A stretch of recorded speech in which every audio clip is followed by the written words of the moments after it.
ভাইরা আমার, বন্ধুরা আমার, আল্লাহর নবী পৃথিবীতে রবিউল আউয়াল মাসে আগমন করলেন। আরেক রবিউল আউয়াল মাসের 12 তারিখে দুপুরবেলা আপনার জোহরের আগে ইন্তেকাল করলেন। নবীর মৃত্যুর মাধ্যমে আমাদের শিক্ষা কি? নবীর মৃত্যুর মাধ্যমে আমাদের শিক্ষা হলো, যাকে সৃষ্টি না করলে পৃথিবীর কুল কায়নাতের কোনো কিছু সৃষ্টি করতেন না। পৃথিবীর সর্বশ্রেষ্ঠ মহামানব সাইয়্যিদুল মুরসালিন খাতামুন নবিয়্যিন মুহাম্মদুর রাসূলুল্লাহ সাল্লাল্লাহু আলাইহি ওয়াসাল্লাম যেহেতু পৃথিবীর জমিন থেকে বিদায় নিয়ে গিয়েছেন, আমাদেরও বিদায় নিতে হবে।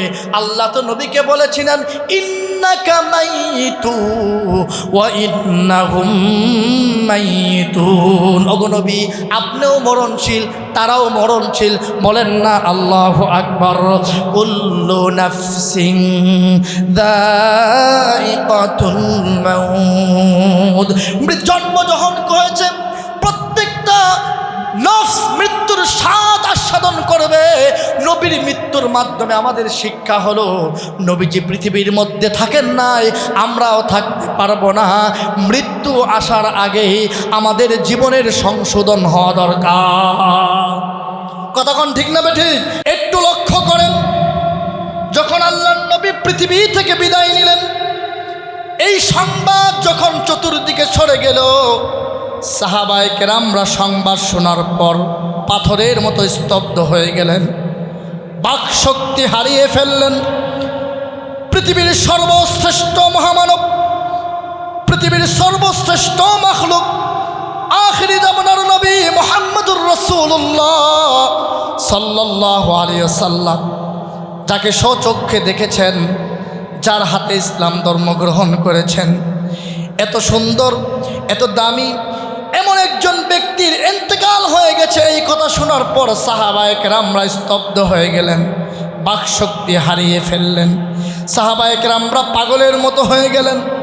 নবীজির রওজার আপনার হুজরার পাশে এসে নবীজিকে দেখলেন, আর হাওমাও করে চিৎকার করতে শুরু করলেন। মসজিদে নববীর চত্বরে সাহাবায়ে কেরামরা কান্নাকাটি করতে শুরু করলেন।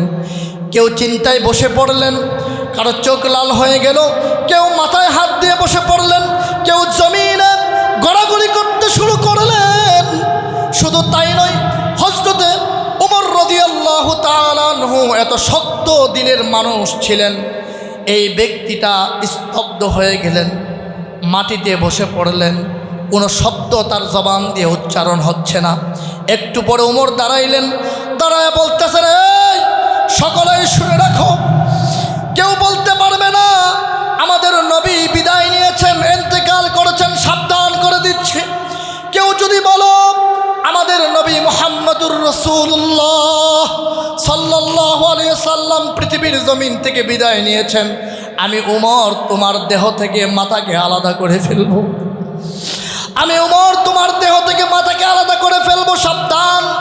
এই কথা কেউ জবান দিয়ে উচ্চারণ করবে না। একটু পরে আবু বকর সিদ্দিক রাদিয়াল্লাহু তাআলা আনহু আসলেন।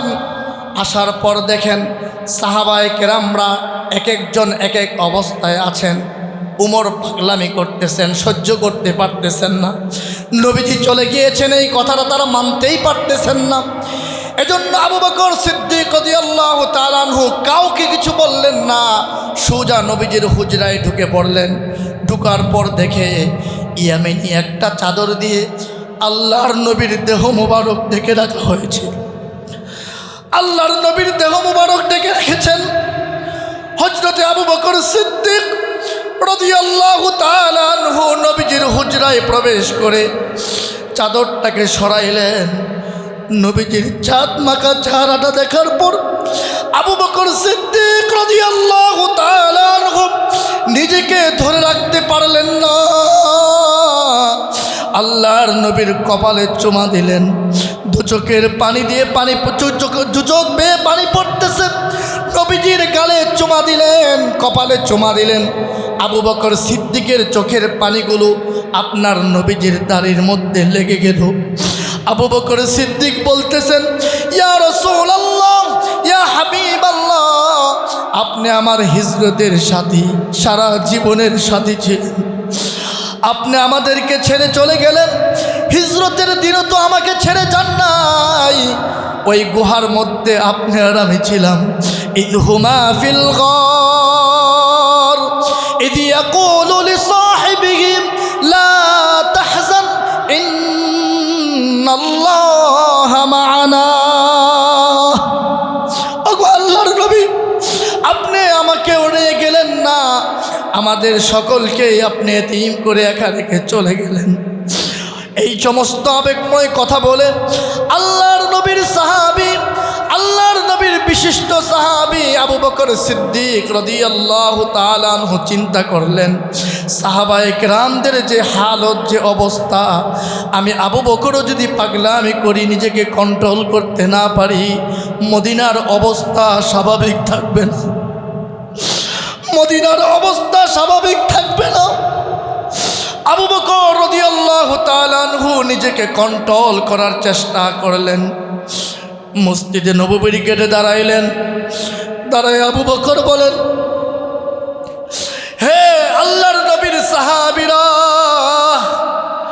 একটু আমার দিকে মনোনিবেশ পেশ করো, একটু আমার কথা শোনো, আমি কি বলি একটু শোনো, সবাই একটু আমার দিকে তাকাও। যখন আল্লাহর নবীর এই বিশিষ্ট সাহাবী এই কথা বলে আহ্বান করলেন, ওনাদের কথার মধ্যে ওজন ছিল, নূর ছিল, পাওয়ার ছিল। সকলে একটু থেমে গেলেন, দেখি আবু বকর কি বলে, দেখি আবু বকর কি বলে। আবু বকর রাদিয়াল্লাহু তাআলা আনহু দাঁড়ায় বললেন, হে আল্লাহর নবীর সাহাবীরা, মান কানা ইয়াবুদু মুহাম্মাদান ইন্না মুহাম্মাদান কদ মাতা। হে আল্লাহর নবীর সাহাবীরা, শুনে রাখো, তোমাদের মধ্যে যারা মুহাম্মদের ইবাদত করতে, তাহলে শুনে রাখো মুহাম্মদ কিন্তু ইন্তেকাল করেছেন। ওমান কানা ইয়াবুদুল্লাহ ইন্নাল্লাহা হাইয়্যুন লা ইয়ামুত। আর যে মুহাম্মদের মাধ্যমে আল্লাহ তাআলার ইবাদত করতে, জেনে রাখো ইন্নাল্লাহা হাইয়ুন, আল্লাহ হলো চিরঞ্জীব, লা ইয়ামুত, তিনি কখনো মরেন না। আল্লাহু আকবার। আল্লাহু লা ইলাহা ইল্লা হুয়াল হাইয়ুল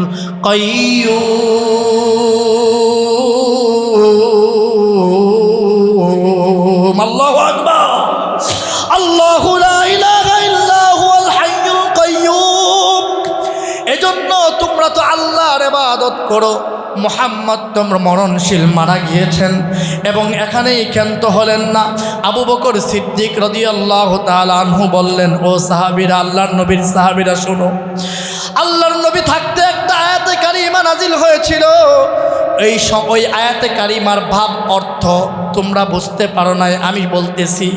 এবার তেলাওয়াত করতে শুরু করলেন, ওয়ামা মুহাম্মাদুন ইল্লা রাসূল قد خلت من قبله الرسل أفإن مات أو قتل انقلبتم على أعقابكم ومن ينقلب على عقبيه فلن يضر الله شيئا। আবু বকর সিদ্দিক রাদিয়াল্লাহু তাআলা আনহুর এই বক্তব্যের পর সাহাবায়ে কেরামরা স্বাভাবিক হয়ে গেলেন।